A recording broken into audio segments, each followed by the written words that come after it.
common installation error we see with child car restraints is the incorrect fitting of the top tether strap.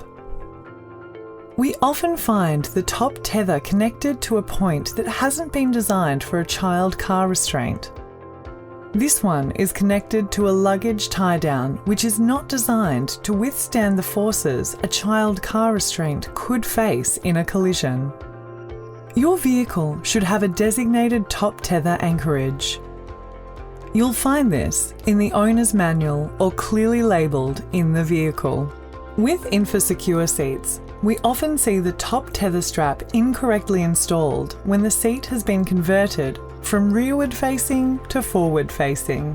When in the forward facing position, remember to remove the top tether strap from the side guides. The top tether needs to come around and attach to the anchorage point.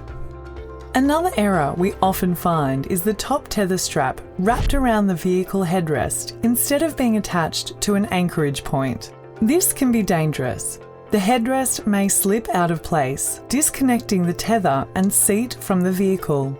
In extreme circumstances, the headrest can snap through the tether completely.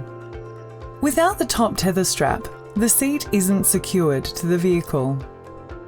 Another common error we see is the top tether strap is pulled way too tight, lifting the restraint off the chair of this car. This puts the child car restraint off balance, leading to jolts and odd movements, potentially making it unsafe.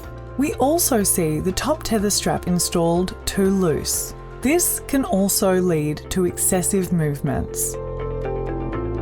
For more tips, guidelines and resources, please visit kidsafewa.com.au.